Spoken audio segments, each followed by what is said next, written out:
Good morning to all my dear students. In the last class, I have started a new chapter, Ionic Equilibrium. और ionic equilibrium में हमने ये चीज़ समझा था कि डिफरेंस क्या है, पहले तो वो समझाने की कोशिश की थी मैंने। तो आपको बताया था जो केमिकल इक्विलिब्रियम है बेसिकली ये मॉलिक्यूलर रिएक्शंस के लिए डिफाइंड है, और जो हमारा आयनिक इक्विलिब्रियम प्रेजेंट चैप्टर है ये हमारा आयनिक रिएक्शंस के लिए डिफाइंड होता है। और आयंस कब प्रोड्यूस होते हैं? जब हम किसी सॉल्ट को या किसी एसिड को या किसी बेस को, है ना, जब हम किसी सॉल्वेंट में उठाकर डिजॉल्व करेंगे तो वो किस में टूटेगा? अपने आयंस के अंदर टूटेगा। ठीक है।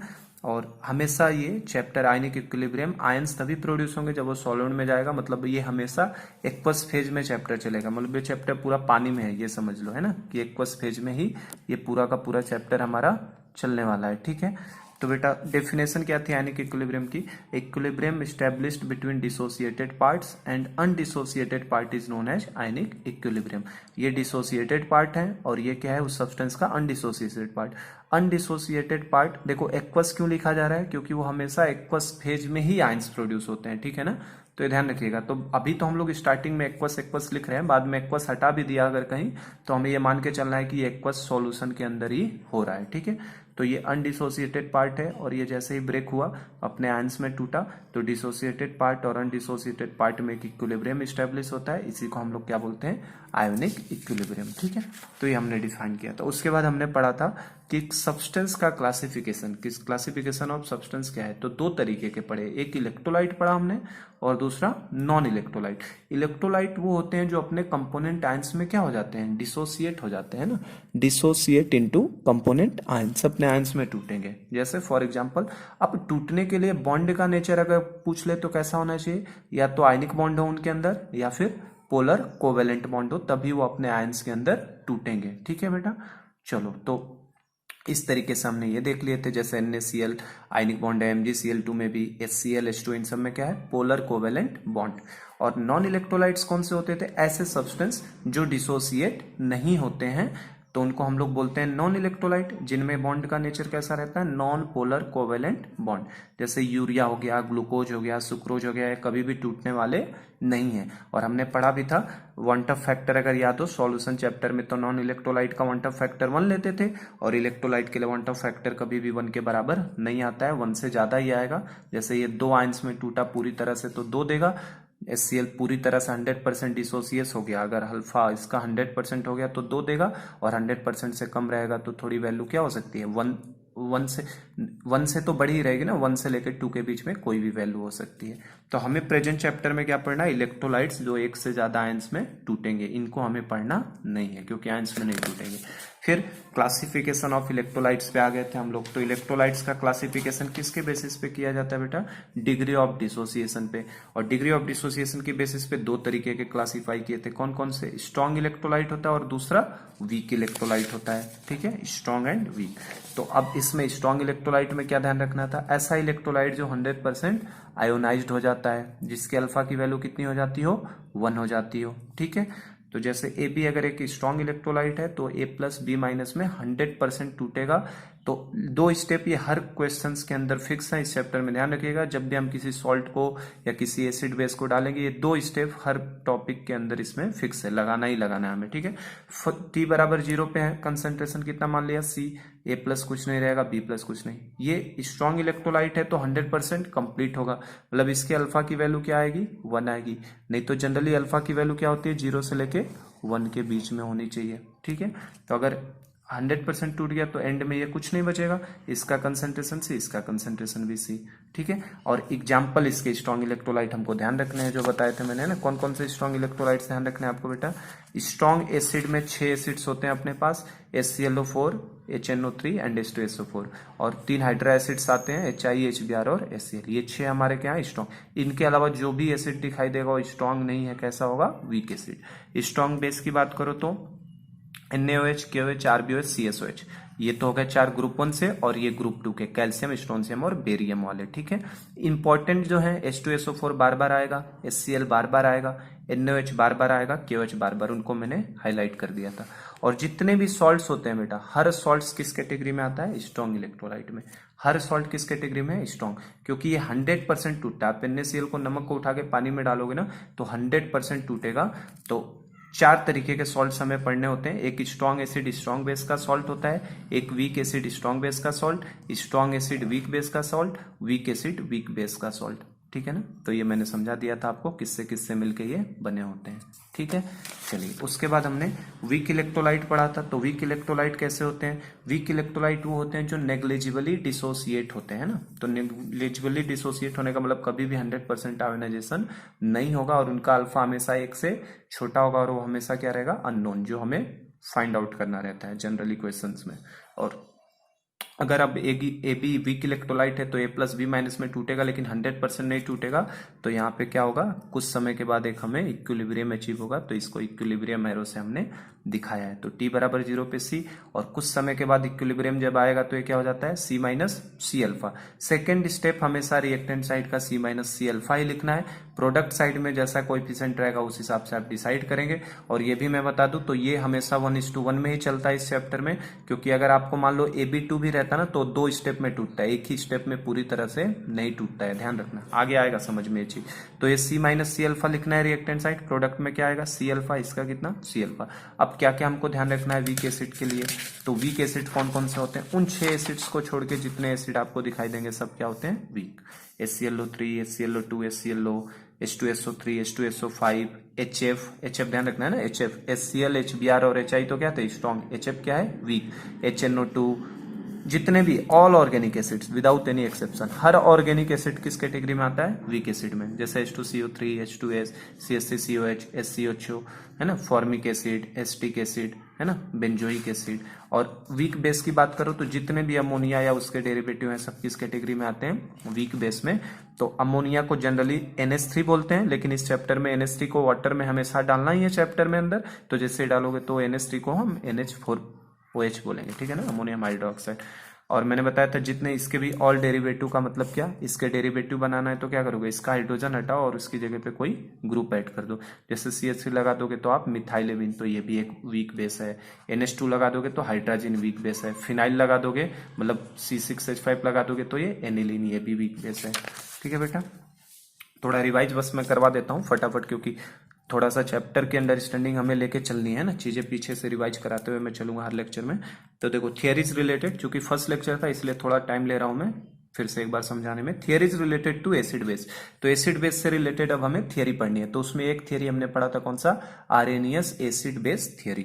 और आर्रेनियस एसिड बेस थियरी में आर्रेनियस एसिड क्या होते हैं? जो आपने 9th-10th में पढ़ा है, ऐसा सब्सटेंस जो H+ आयंस को देता है वाटर के अंदर, उसको क्या बोलते हैं हम लोग? आर्रेनियस एसिड बोलते हैं। और वो 3 तरीके का हो सकता है, या तो मोनोबेसिक, या डाइबेसिक, या ट्राइबेसिक। मोनोप्रोटिक भी बोलते हैं उसको। प्रोटिक क्यों? प्रोटिक मतलब समझ रहे हो? प्रोटॉन देना। H+ का मतलब क्या होता है? प्रोटॉन ही होता है ना। तो मोनोप्रोटिक मतलब जो एक H+ दे। फॉर एग्जाम्पल इसमें कौन कौन से आ जाएंगे? HCl, HF, HBr, है ना, इनको जनरल नोटेशन HA होता है। डाइबेसिक मतलब जो 2 H+ देते हैं। ट्राइबेसिक मतलब जो 3 देते हैं। अब ये आपको ध्यान रखना है, H2S, H2CO3, H3PO3, है ना, स्ट्रक्चर से इनके जाना होता है, बताया था मैंने। ठीक है, चलो आर्रेनियस बेस की बात करो तो ऐसा सब्सटेंस जो OH- देता है किसके अंदर? वाटर के अंदर, उसको क्या बोलते हैं? आर्रेनियस बेस, जो OH- देता है। और उसमें भी 3 तरीके के देखे हमने, मोनो एसिडिक, डाई एसिडिक और ट्राई एसिडिक। जो 1 देगा उसको मोनो एसिडिक, जो 2 देगा डाई एसिडिक, जो 3 देगा वो ट्राई एसिडिक। और जनरल नोटेशन उनका BOH, BOH ट्वाइस और BOS थ्राइस। B मतलब बेस, और यहाँ A मतलब क्या? एसिड, और H मतलब H छोड़ेगा वो, और OH लगा मतलब ये OH छोड़ेगा। ठीक, तो ये एग्जांपल्स देखे थे हमने।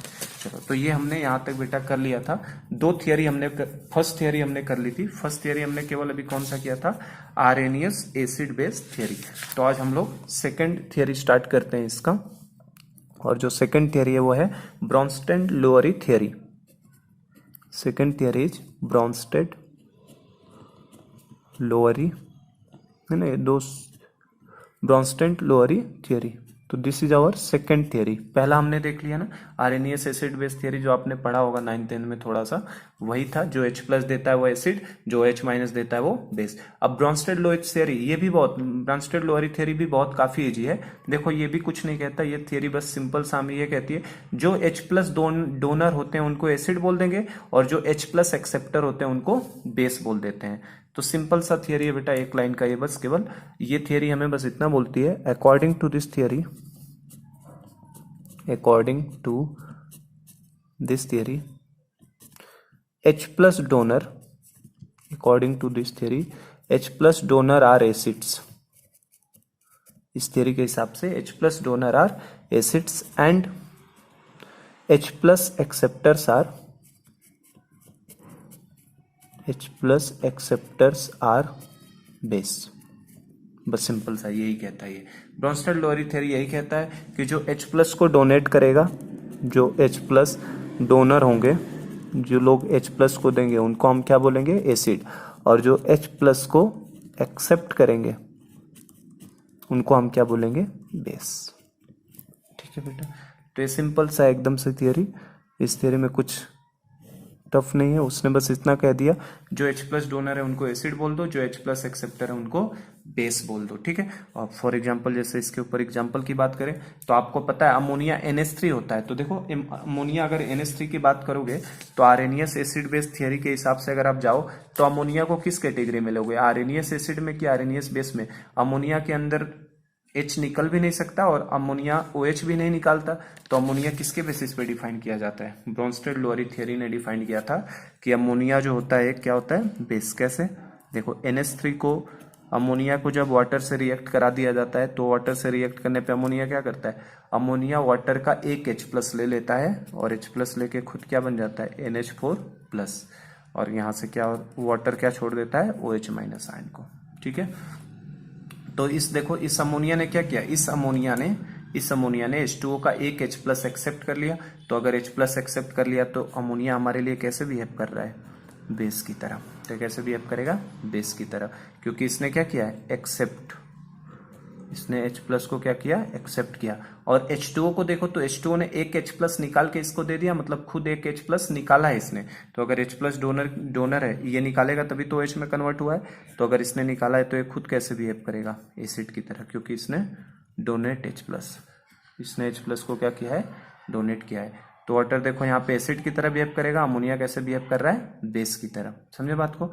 फिर देखो एक और रिएक्शन दिखाता हूं मैं, HCl की एक और एग्जांपल लेते हैं हम लोग। HCl को अगर H2O के साथ जोड़ दो, HCl, तो HCl और H2O को जोड़ने के बाद क्या होता है, HCl हमें पता है H प्लस और Cl माइनस में टूटता है, तो इसका H प्लस अब कौन ले लेगा, वाटर ले लेगा, और ये Cl माइनस में टूटेगा। तो क्या क्या टूटेगा बताओ, H प्लस और Cl माइनस, तो इसका H प्लस वाटर ले लेता है, तो वाटर लेके क्या बना लेता है, H3O प्लस। H2O इसका H प्लस लेके क्या बना लेगा, H3O प्लस, और प्लस यहाँ से क्या निकल जाएगा, Cl माइनस हमारे लिए।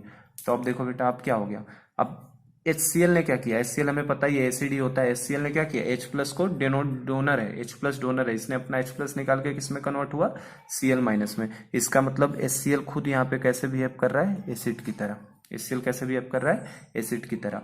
और H2O की बात करो तो H2O ने क्या किया, H3O प्लस में चला गया, मतलब H2O ने इसका H प्लस जो निकाला उसको एक्सेप्ट कर लिया। तो अगर इसने H प्लस एक्सेप्ट कर लिया तो ये कैसा, ये H2O यहाँ पे बिहेव कर रहा है, बेस की तरह। तो क्या समझे बेटा, H2O जो होता है, H2O एसिड की तरह भी बिहेव कर सकता है और H2O बेस की तरह भी बिहेव कर सकता है। डिपेंड करेगा सामने से कौन आ रहा है। अगर सामने से बेस आएगा तो H2O एसिड बन जाएगा, और सामने से अगर उसके एसिड आएगा तो H2O खुद क्या बन जाएगा, बेस बन जाएगा। ठीक है ना। तो H2O हमारा दोनों तरह से बिहेव कर सकता है। तो इस तरीके का जो दोनों बिहेवियर होता है ना, उसको एम्फीप्रोटिक बोलते हैं ना, एम्फीप्रोटिक। अभी बता रहा हूँ एम्फीप्रोटिक क्या होता है। अभी बस यहाँ पे मुझे ये समझाना है, जो H प्लस डोनर है उनको एसिड बोलेंगे, इसने H प्लस दिया तो इसको एसिड बोलेंगे, और जो H प्लस एक्सेप्ट करते हैं उनको, इसने H प्लस एक्सेप्ट करके कन्वर्ट हुआ तो इसको बेस बोलेंगे। और यहाँ से एक आइडिया हमें लग गया कि H2O जो होता है वो एसिड की तरह भी बिहेव कर सकता है और बेस की तरह भी, और उसको हम लोग एम्फीप्रोटिक बोलते हैं, जो अभी मैं पढ़ा रहा हूँ आपको आगे। एम्फीप्रोटिक क्या होता है पढ़ना ही हमें, ये समझ गए हम बात को। यही हमारा ब्रोंस्टेड लोरी थियरी है। अब इसमें एक कॉन्सेप्ट आता है हमारा कॉन्जुगेट एसिड बेस पेयर का कॉन्सेप्ट, है ना। एक कॉन्सेप्ट है हमारा कॉन्जुगेट एसिड बेस पेयर, तो उसको मैं नेक्स्ट पार्ट में ले लेता हूं आपके। चलो तो देखो बेटा, इसमें एक कॉन्सेप्ट आता है ब्रोंस्टेड लोरी थ्योरी में, कॉन्जुगेट एसिड बेस पेयर का, है ना। कॉन्जुगेट एसिड बेस पेयर की थ्योरी बस यही हमें बताती है कि ऐसा एसिड बेस का पेयर जिनमें एक H प्लस का डिफरेंस हो, उनको कॉन्जुगेट एसिड बेस पेयर बोलते हैं। फॉर एग्जांपल जैसे समझाऊं, ये देखो ये क्या है, बेस है ना, NH3 बेस है, और NH4 प्लस क्या है, एक H प्लस का बस डिफरेंस है ना। तो अगर ये बेस है तो इसका कॉन्जुगेट एसिड क्या होगा, NH4 प्लस। अगर ये एसिड है तो इसका कॉन्जुगेट बेस क्या होगा, OH माइनस। तो कॉन्जुगेट एसिड बेस पेयर क्या होते हैं उसको मैं समझा देता हूं आपको। Conjugate acid base pair, conjugate acid base pair. तो एक ऐसा एसिड बेस का पेयर जिनमें कितने का डिफरेंस हो, केवल एक H प्लस आयन का डिफरेंस हो, उनको हम लोग बोलते हैं कॉन्जुगेट एसिड बेस पेयर। तो मैं लिख देता हूं acid base pair having difference of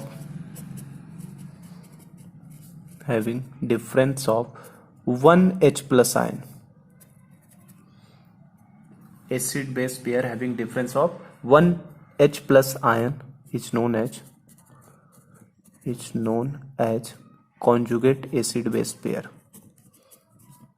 is known as conjugate acid base pair। समझे क्या बेटा?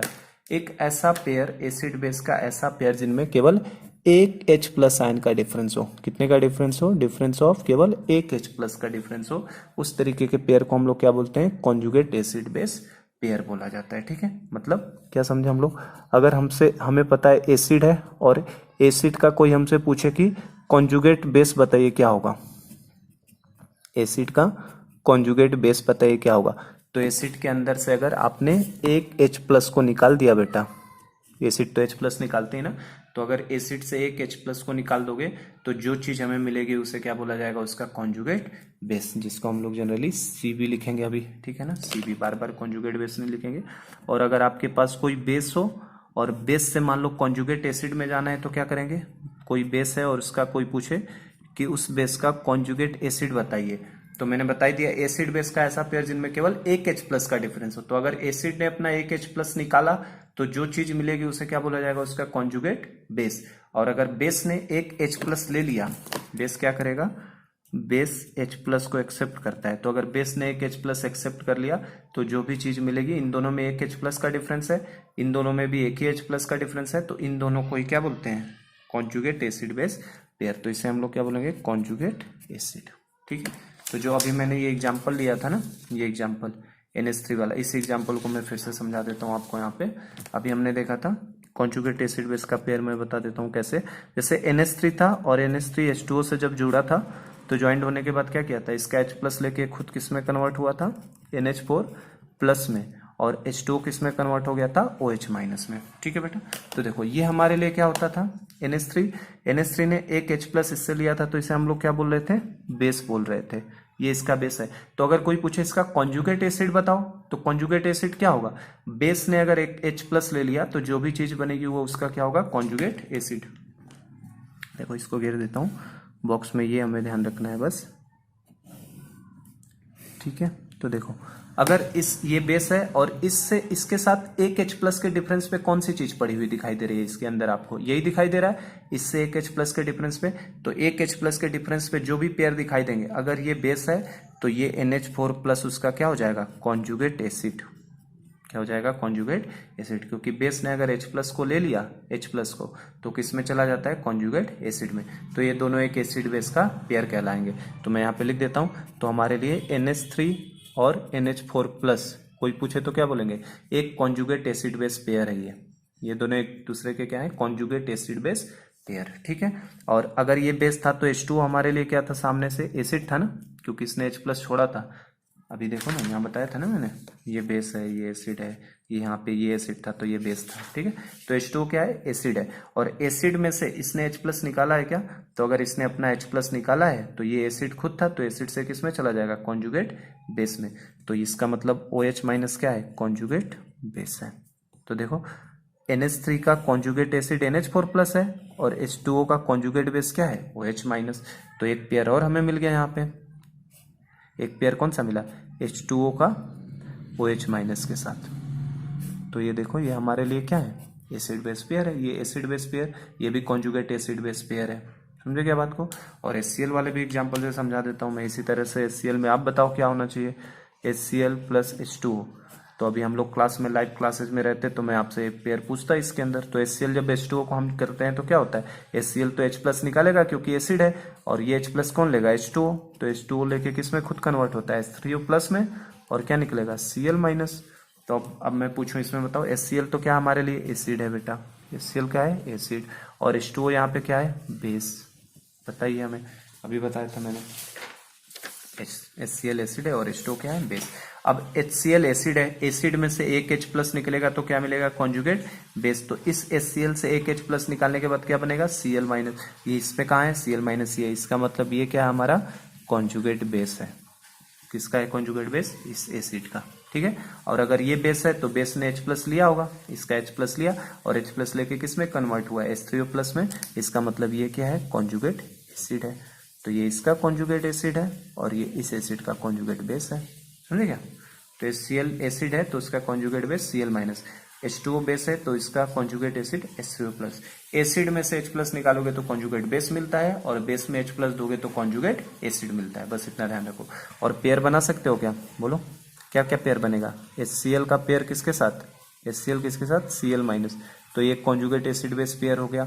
और H2O का पेयर किसके साथ, H3O प्लस के साथ, तो ये एसिड बेस पेयर हो गया। तो देखो H2O का OH माइनस के साथ भी आता है H3O प्लस। H2O जो है ना वो एसिड की तरह भी बिहेव करता है और बेस की तरह भी बिहेव करता है, ठीक है। और एक चीज और हमें यहाँ पे जानना है, जो जितना ज्यादा है ना वीक एसिड अगर कोई है, कोई एसिड अगर वीक है, जैसे ये HCl क्या है, स्ट्रॉन्ग एसिड, तो स्ट्रॉन्ग एसिड का जो कॉन्जुगेट बेस होगा ना वो उतना ही वीक होगा, समझे क्या। देखो अगर ये स्ट्रांग है ना, एसिड बहुत स्ट्रांग है तो उसका कॉन्जुगेट बेस क्या होगा, वीक। अगर बेस बहुत स्ट्रांग है तो उसका कॉन्जुगेट एसिड क्या होगा, वीक। वीक का स्ट्रांग होता है, स्ट्रांग का वीक हो जाता है। मतलब अगर ये वीक एसिड हो, अगर ये क्या है, वीक एसिड, तो कॉन्जुगेट बेस क्या हो जाएगा, स्ट्रांग। मतलब उल्टा होता है, स्ट्रांग का वीक और वीक का स्ट्रांग हो जाता है। तो इस चीज को मैं यहाँ पे लिख देता हूं। देखो वीक एसिड है, जो वीक एसिड होते हैं, वीक एसिड का क्या बनेगा, कॉन्जुगेट बेस। तो अगर वीक एसिड है तो कॉन्जुगेट बेस कैसा होगा, स्ट्रॉन्ग। तो weak acid has strong conjugate base. जो वीक एसिड होते हैं ना उनका कॉन्जुगेट बेस कैसा होता है बेटा, स्ट्रॉन्ग हो जाता है। Weak acid has strong conjugate base and strong acid has week conjugate base, समझे क्या, वीक कॉन्जुगेट बेस। मतलब अगर आपका एसिड वीक है तो उसका कॉन्जुगेट बेस कैसा होगा, स्ट्रॉन्ग। एसिड अगर वीक है तो उसका कॉन्जुगेट बेस स्ट्रॉन्ग, और अगर स्ट्रॉन्ग एसिड है तो उसका कॉन्जुगेट बेस कैसा होगा, वीक। कॉन्जुगेट बेस कैसा होगा, weak. And this is same true for किसके लिए, बेस के लिए। तो बस वही मैं लिख देता हूं, and same is true for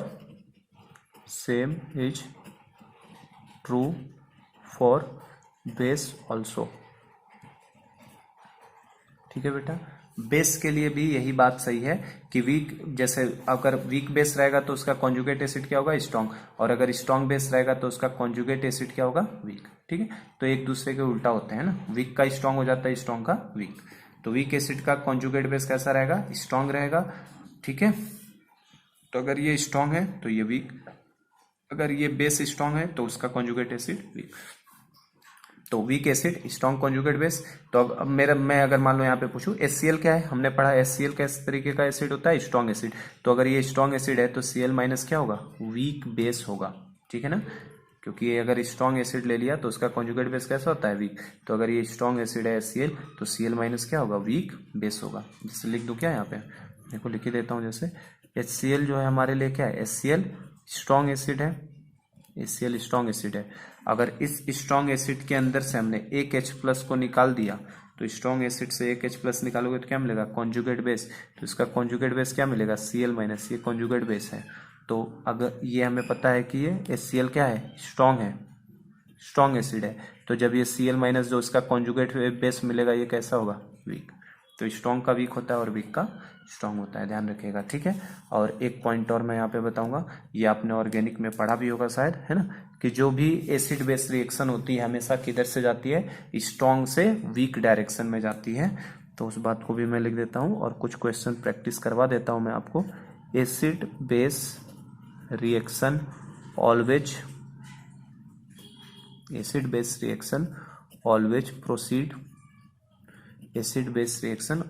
proceed from strong to weak direction. Strong से किस डायरेक्शन में जाता है, वीक डायरेक्शन में। ध्यान रखना बेटा, एसिड बेस जितने भी रिएक्शंस होते हैं, या ऑर्गेनिक में शायद पढ़ा होगा आपने, एसिड बेस के जो भी रिएक्शंस होते हैं वो रिएक्शन स्ट्रॉन्ग से किस डायरेक्शन में जाते हैं, वीक डायरेक्शन में जाते हैं। स्ट्रॉन्ग साइड से वीक डायरेक्शन की तरफ मूव होता है। तो इसके ऊपर मैं कुछ क्वेश्चंस भी प्रैक्टिस करवा देता हूँ। एसिड बेस रिएक्शन जो होती है स्ट्रॉन्ग से किधर जाती है, वीक डायरेक्शन। तो कुछ क्वेश्चंस मैं आपको दे देता हूँ, ठीक है। नेक्स्ट पार्ट में लेता हूँ, चलिए।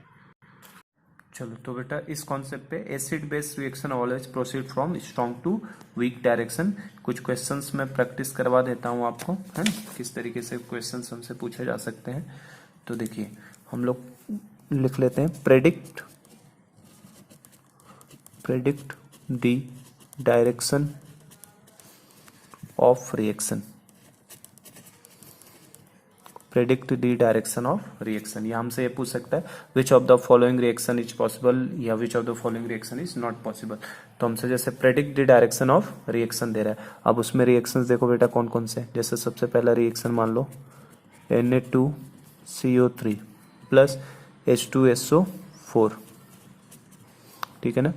तो H2SO4 हमें पता ही है एसिड है, और Na2 सोडियम कार्बोनेट कैसा होता है, बेसिक बिहेवियर का होता है, ठीक है ना। मेटल के कार्बोनेट ऑक्साइड सब कैसे होते हैं, basic. Na2CO3 plus H2SO4 gives हमें क्या दे रहा है, Na2SO4, केवल आयन एक्सचेंज कर देते हैं, इसका Na2SO4 हो जाएगा और साथ में प्लस क्या हो जाएगा, H2CO3। पहला मान लो ये है आपका, ठीक है।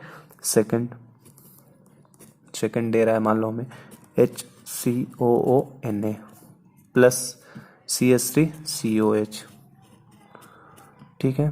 और ये मान लो मैं रिवर्सिबल एरो दे देता हूँ, क्योंकि रिएक्शन में भी मूव इन फॉरवर्ड डायरेक्शन और बैकवर्ड डायरेक्शन। तो सपोज करो मान लो मैं एरो दे देता हूँ, रिवर्सिबल एरो आपको, और पूछूंगा कि किस डायरेक्शन में जा रही है, यही सवाल है ना हमारा। SCOH प्लस, केवल आयन एक्सचेंज करो, है ना, इसका H इधर डाल दो और इसका N उठा के यहाँ पे, तो क्या हो जाएगा CH3CONA। सेकेंड रिएक्शन ये है सपोज करिए। थर्ड रिएक्शन मान लो आपको Cl minus plus H2O, Cl minus plus H2O क्या हो जाएगा बताओ, HCl प्लस OH माइनस। और फोर्थ मान लो दे दिया आपको, एक ऑर्गेनिक का भी रिएक्शन दे देता हूँ मैं आपको, ठीक है। यहाँ H है तो इसके ऊपर जाहिर सी बात है एक प्लस का चार्ज आएगा इस नाइट्रोजन के ऊपर, ठीक है। प्लस पाइरोल दे दिया मान लो आपको, पाइरोल देना है ना मुझे, पाइरोल दे देता हूँ।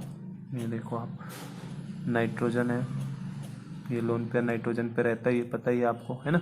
नाइट्रोजन पे यहाँ पे H लगा है, ये पाइरोल दे दिया, और इसकी रिएक्शन को मान लो इक्विलिब्रियम के साथ दिखा रहा हूँ मैं। नाइट्रोजन है ये आपका, ठीक है। इस नाइट्रोजन ने अपना लोन पेयर दे दिया है, तो यहाँ पे एक H ज्वाइंट हो चुका है आके, ठीक है। प्लस पिरिडीन बन गया मान लो, ठीक है। ये एक रिएक्शन दे दिया आपसे, और एक लास्ट एक और रिएक्शन दे देता हूँ, Na plus plus H2O, Na plus plus H2, Cl minus plus H2, Na plus plus H2O मान लो रिएक्ट कर लिया, और क्या बना रहा है, NaOH प्लस H प्लस, ठीक है। चलो तो देखो बेटा, अब इसमें हमारा क्वेश्चन ये है कि predict the direction of reaction. ये एडवांस लेवल का क्वेश्चन है, जनरली सीटी में, है ना, मेडिकल के एग्जाम में भी कम चांस मिलेंगे, पर फिर भी एक आइडिया हमें होना चाहिए किस तरीके से होता है, ठीक है। चलो तो देखो कैसे करना है। Na2CO3 H2SO4, तो आप पहचानो जरा सा, मैंने अभी आपको बताया, क्या कॉन्सेप्ट बताया मैंने, कि एसिड बेस रिएक्शन जो होता है always proceed from strong to weak direction. Strong से किधर जाता है, वीक डायरेक्शन में मूव होता है। तो H2SO4 तो मैंने बताया आपको किस कैटेगरी में आता है, क्या ये स्ट्रॉन्ग एसिड की कैटेगरी में आता है बेटा। H2SO4 स्ट्रॉन्ग एसिड है, इसलिए मैंने कहा एसिड बेस का पहचानना हमारे लिए जरूरी है, वो याद होना चाहिए।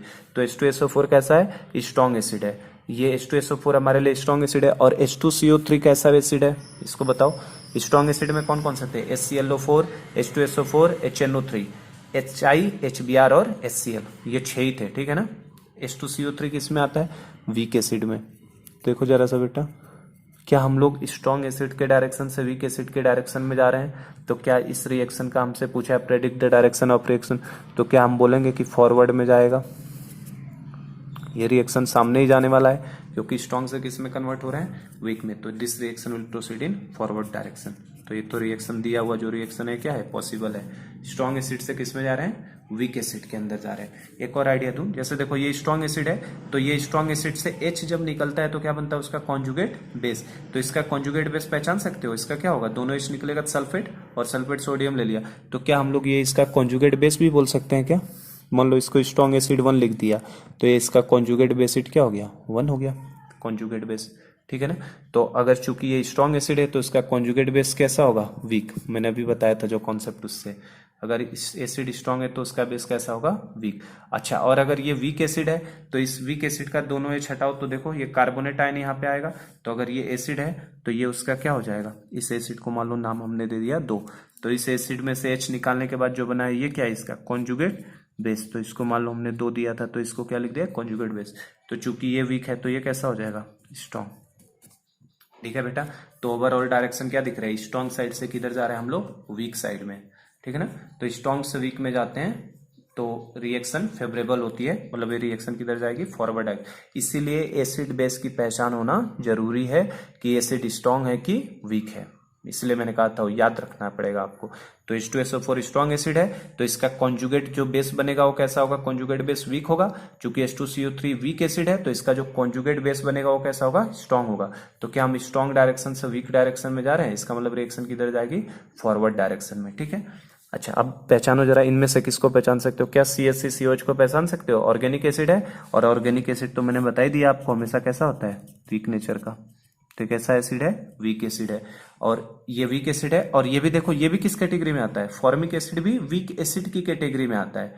फॉर्मिक एसिड भी किसके कैटेगरी में आता है, वीक एसिड। और ये भी किस में आता है, वीक एसिड। तो देखो दोनों वीक ही एसिड है, ठीक है ना, वीक एसिड है।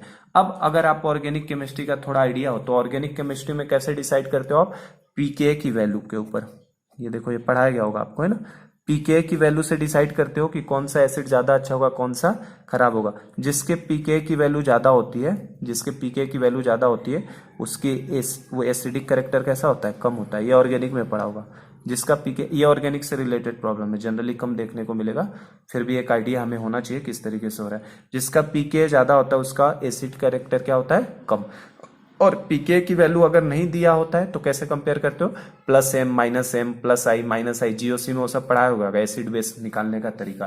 तो हमें पता है फॉर्मिक एसिड स्ट्रॉन्गर होता है किससे, एसिडिक एसिड से। तो ये इंफॉर्मेशन ऑर्गेनिक केमिस्ट्री से हमें पता होता है कि फॉर्मिक एसिड मतलब ये फॉर्मिक एसिड इज कह रहा हूं, formic acid stronger than acetic acid, ये हमें पता है, ठीक है ना। तो थोड़ा थोड़ा इस चैप्टर में आइडिया रखना पड़ेगा तभी हम लोग कर पाते हैं। जैसे ये क्वेश्चन तो मैं बस आपको एडवांस के लिए थोड़ा बता रहा हूँ कि आइडिया लगे थोड़ा सा। फॉर्मिक एसिड स्ट्रॉन्गर होता है किससे, एसिटिक एसिड से। तो अगर इन दोनों में मैं कंपेयर करूं कि ये एसिटिक एसिड है, वे भी ये भी वीक एसिड है, ये भी वीक एसिड है, लेकिन ये इससे रिलेटिवली तो क्या होता है, स्ट्रांग होता है ना। इससे तो रिलेटिवली क्या है, फॉर्मिक एसिड स्ट्रांग है एसिटिक एसिड से। मतलब हम लोग वीक साइड से किधर जा रहे हैं, इधर जाएंगे, सॉरी वीक साइड से किधर जा रहे हैं, स्ट्रॉन्ग साइड में। तो वीक से स्ट्रॉन्ग साइड में जाओगे तो ये रिएक्शन पॉसिबल है क्या, नहीं। तो ये रिएक्शन फॉरवर्ड ना जाके किधर जाएगी, बैकवर्ड में। ये रिएक्शन किधर जाएगी, बैकवर्ड डायरेक्शन, पीछे जाएगी, है ना। मतलब formic acid will be converted into acetic acid, acetic acid will not converted into formic acid.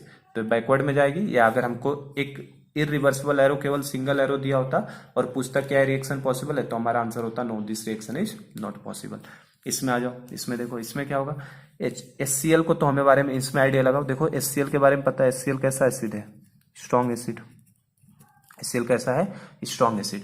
तो HCl अगर स्ट्रॉन्ग एसिड है तो इसका कॉन्जुगेट क्या है, इसका कॉन्जुगेट बेस Cl- है। तो अगर वो स्ट्रॉन्ग एसिड है तो इसका कॉन्जुगेट Cl- कैसा होगा, वीक बेस होगा। तो अगर सपोज करो इसको स्ट्रॉन्ग एसिड 1 लिख दिया तो ये उसका वीक बेस होगा, ठीक है। तो अगर ये बेस है, ये बेस है, तो H2O खुद कैसा बिहेव करेगा, एसिड की तरह। कैसा बिहेव करेगा, एसिड की तरह। तो HCl स्ट्रॉन्ग एसिड है और ये इधर क्या है, वीक बेस। अब HCl और H2O में कौन स्ट्रॉन्ग एसिड होगा, तो क्या H2O को मैंने स्ट्रॉन्ग एसिड की कैटेगरी में लिखा है, नहीं। इसका मतलब HCl स्ट्रॉन्ग एसिड है और ये कैसा होगा, फिर वीक होगा। H2O कैसा होगा, यहाँ पे वीक एसिड होगा। तो फिर से देखो, वीक से स्ट्रॉन्ग की तरफ जाओगे कि स्ट्रॉन्ग से वीक की तरफ, तो स्ट्रॉन्ग से किधर जाएंगे, वीक की तरफ जाएंगे। तो this reaction will be also proceed in backward direction. तो B/W लिख रहा हूँ। ये भी किधर जाएगा, बैकवर्ड में ही जाएगा। और अगर सिंगल एरो लिखा होता तो पूछता, तो बोलते this reaction is not possible, अगर इरिवर्सिबल एरो सामने की तरफ दिया होता तो। ठीक है, स्ट्रॉन्ग से हमेशा वीक की तरफ जाता है, वीक से कभी स्ट्रॉन्ग में हम लोग कन्वर्ट नहीं होते हैं। ठीक है, तो अगर हमसे फॉरवर्ड में अगर ऐसा दिया होता, हमें पता है ये वीक से स्ट्रॉन्ग, अगर फॉरवर्ड लिखा होता तो हम लोग क्या लिख देते हैं, नॉट पॉसिबल, ये पॉसिबल नहीं हो पाता, वीक से स्ट्रॉन्ग की तरफ नहीं जा सकते थे। अच्छा चलो, ये ऑर्गेनिक वाले में देखो बेटा, ये तो पायरोल है, इसको तो खूब अच्छे से सीखा होगा जीओसी में कंपेयर करना। ये पायरोल है और ये क्या है, पिरिडीन है। तो इन दोनों में जरा कंपेयर करो तो पिरिडीन और पायरोल में किसकी बेसिसिटी ज्यादा होती है, तो बेसिक नेचर के होते हैं ना, ammonia and its all derivative are basic in nature, बता दिया है मैंने। तो ये देखो, इसका जो लोन पेयर होता है डीलोकलाइज होता है ना, कॉन्जुगेशन में आ जाता है लोन पेयर, और जो पिरिडीन का लोन पेयर होगा यहाँ पे नाइट्रोजन के ऊपर, ये डीलोकलाइजेशन के अंदर नहीं है। तो कौन जल्दी से लोन पेयर को निकाल सकता है, उसका बेसिक नेचर उतना ही ज्यादा होता है। लोन पेयर की अवेलेबिलिटी कहाँ पे ज्यादा है, यहाँ पे ज्यादा अवेलेबिलिटी है, तो ये लोन पेयर को आसानी से क्या कर सकता है, निकाल सकता है। मतलब ये एक तरीके का कैसा बेस हो गया, स्ट्रॉन्ग बेस।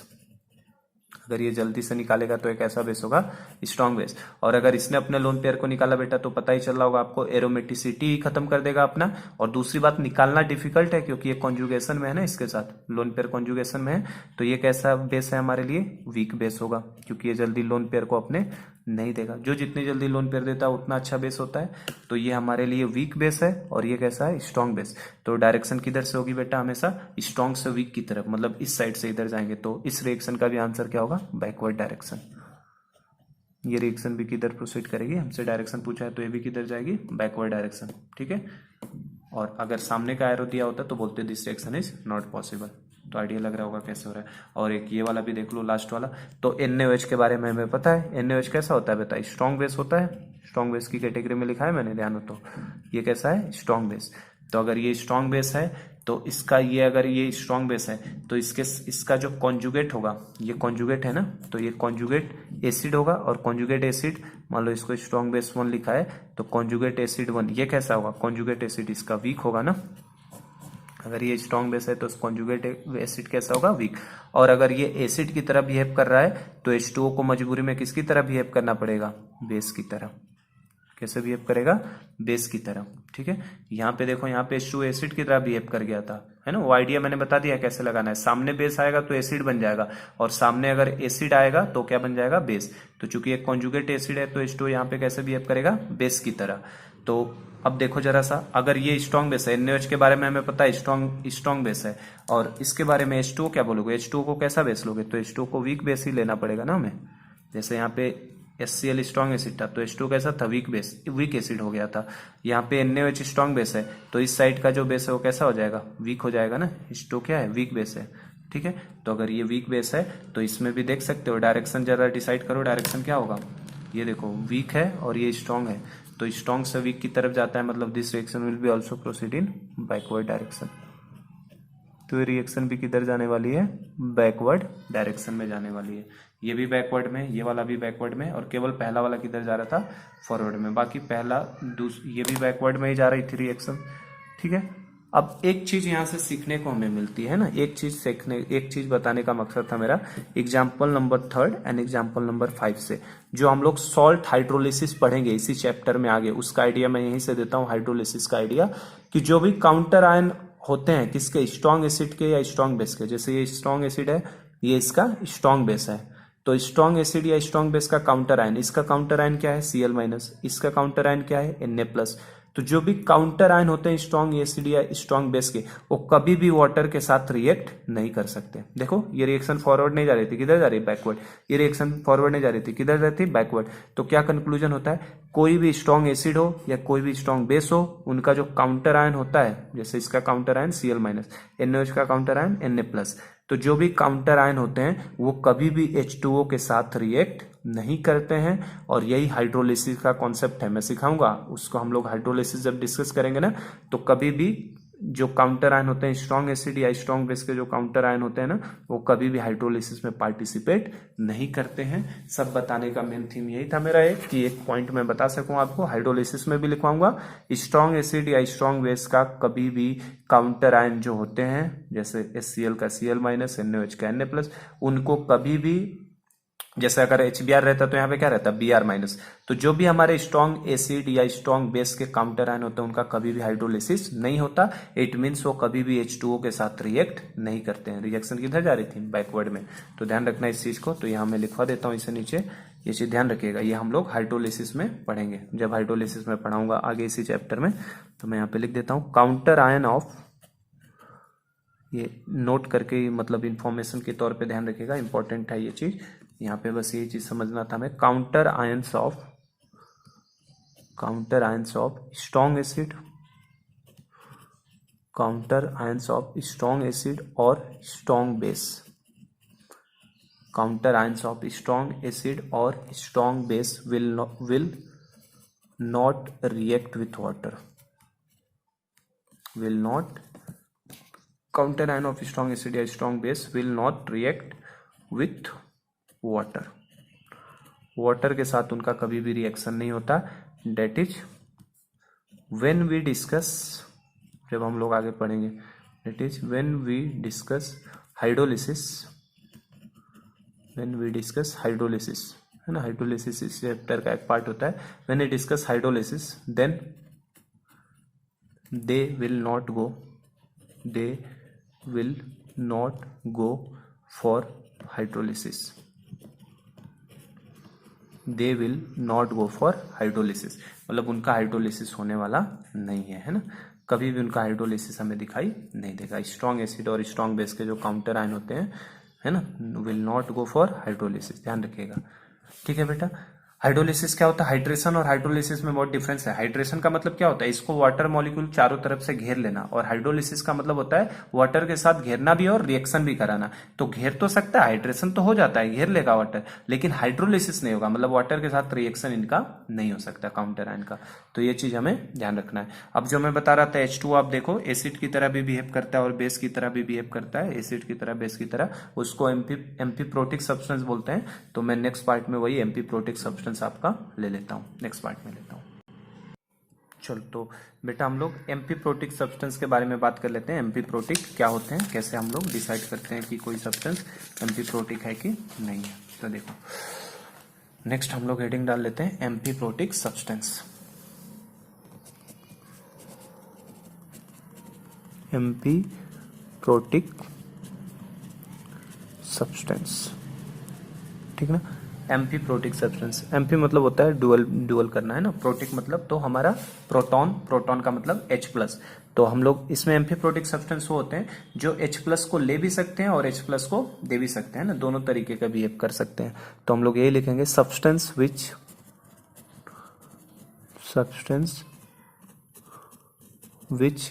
कैन डोनेट, ऐसा सब्सटेंस जो डोनेट भी कर सके, substance which can donate as well as accept, substance which can donate as well as accept H+ ion, ऐसा सब्सटेंस जो डोनेट भी कर सके और एक्सेप्ट भी कर सकते H+ आयन। H+ आयन का मतलब क्या है, that is proton. H+ ion मतलब क्या होता है, proton. Is known as amphiprotic, that is proton is known as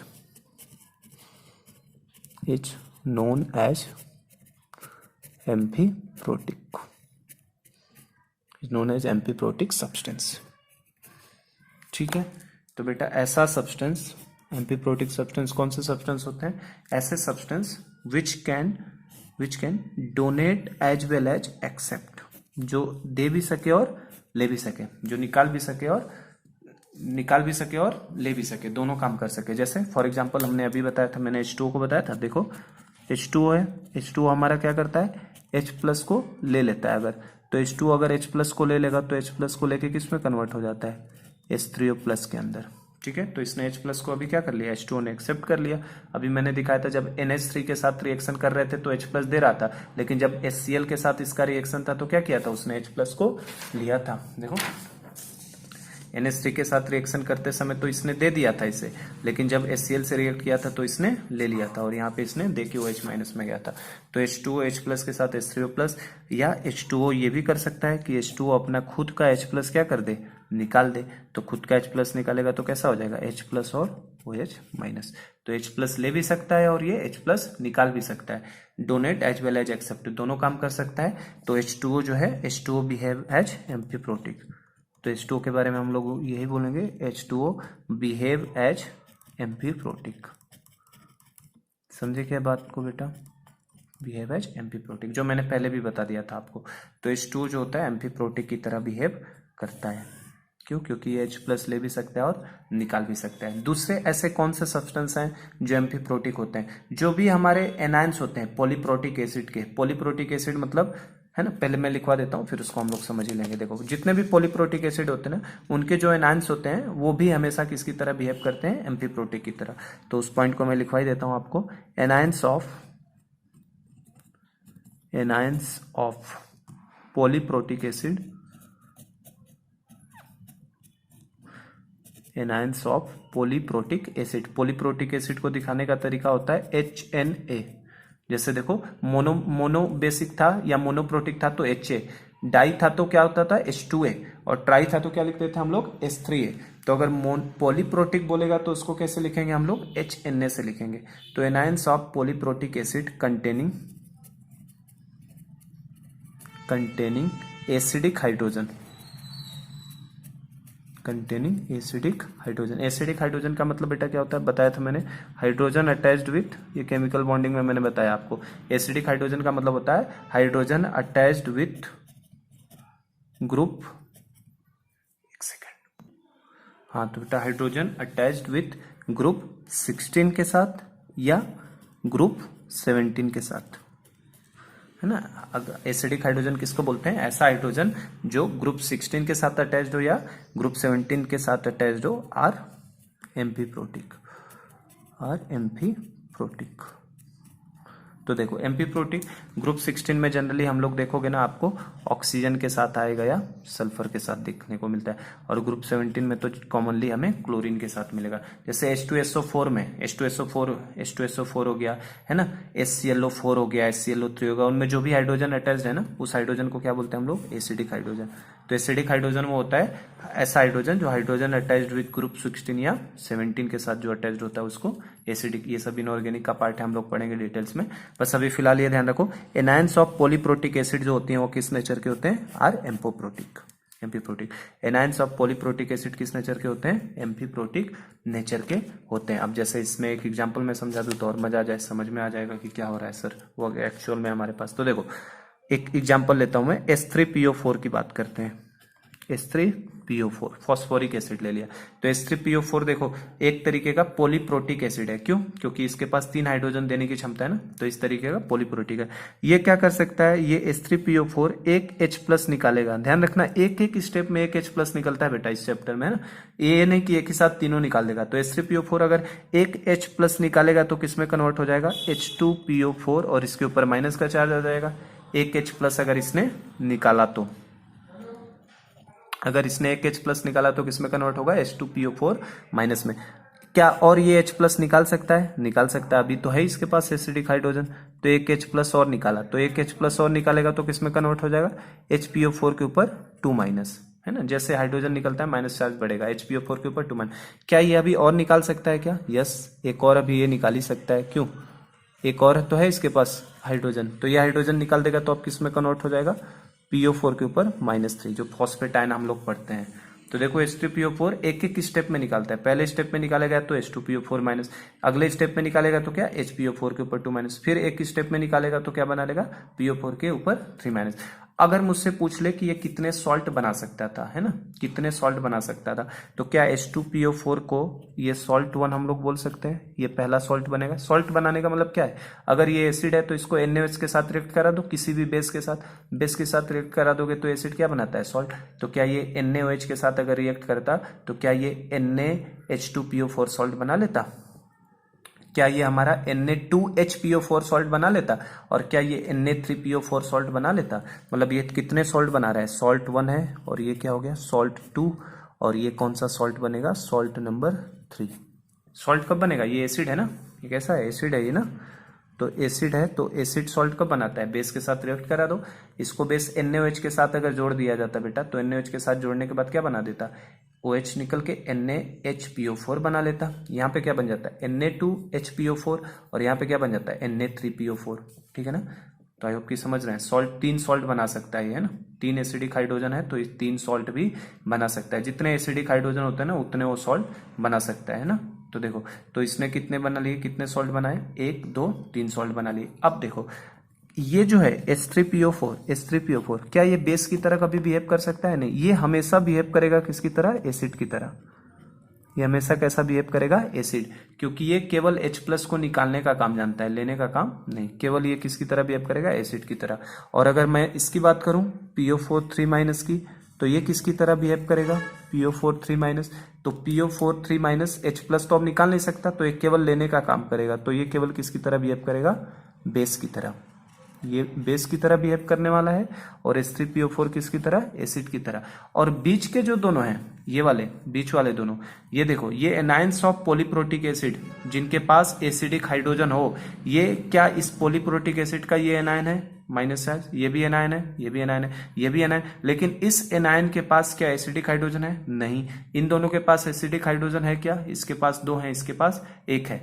तो ऐसा पॉलीप्रोटिक का एसिडिक जो एनायन जिसके पास एसिडिक हाइड्रोजन होता है उनको हम लोग क्या बोलते हैं, एम्फी प्रोटिक। तो आप बीच के इन दोनों को देखो, ये दोनों किसकी तरह बिहेव करेंगे, एम्फी प्रोटिक।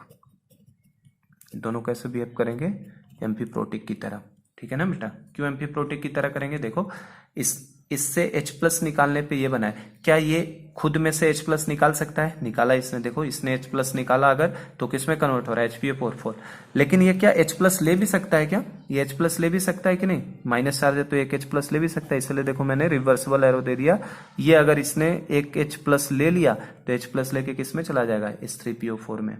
तो ये कैसा हो गया, एम्फी प्रोटिक। एम्फी प्रोटिक क्यों, क्योंकि ये H+ निकाल के इसमें जा रहा है और H+ लेके इसमें जा रहा है। मतलब ये अभी हमने पढ़ा, एम्फी प्रोटिक होते हैं जो डोनेट करें और एक्सेप्ट भी करें।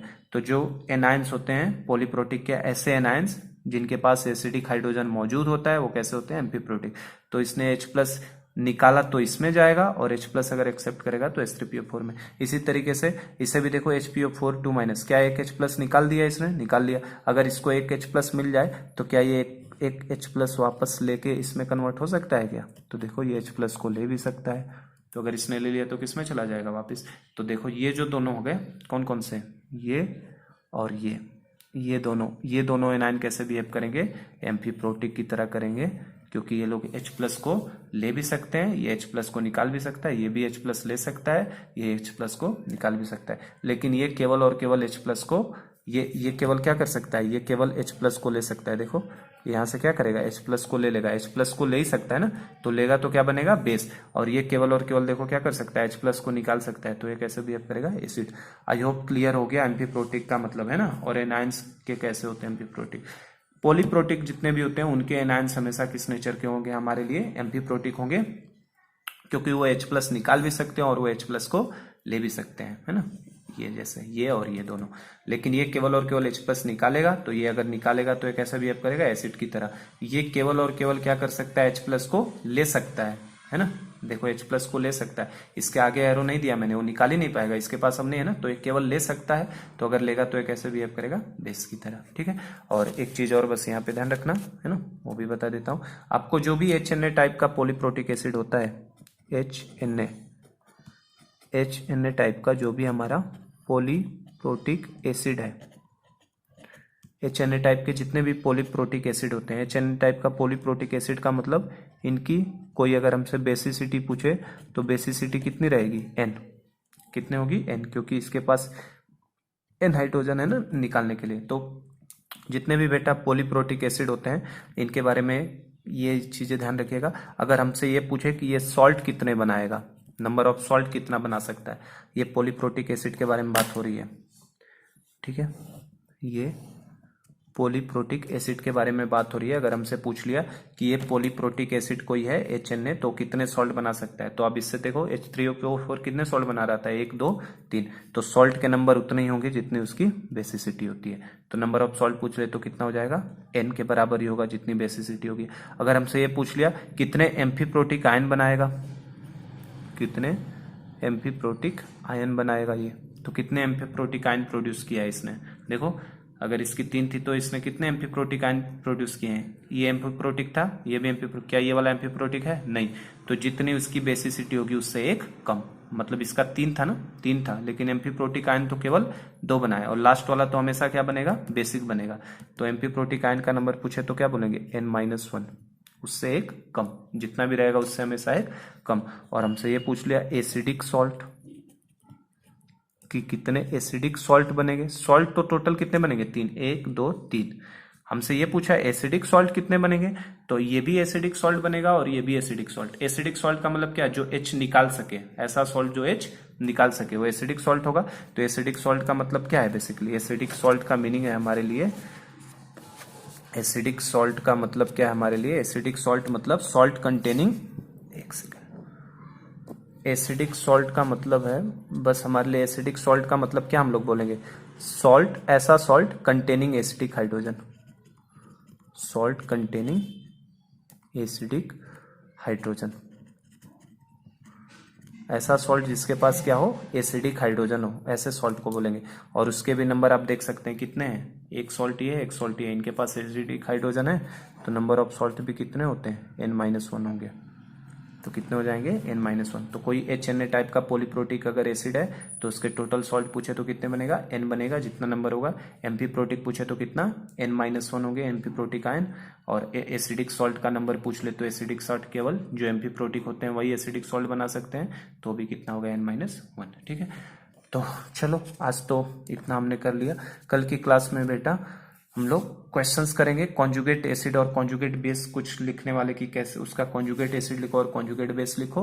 और फिर मैं नेक्स्ट एक और लुईस एसिड बेस थियरी जो है वो तो एक लाइन का है, उसे भी हम लोग करके ऑस्टवाल्ड डाइल्यूशन लॉ पे पहुंचेंगे। तो आज का लेक्चर में ही स्टॉप करता हूँ। Thank you.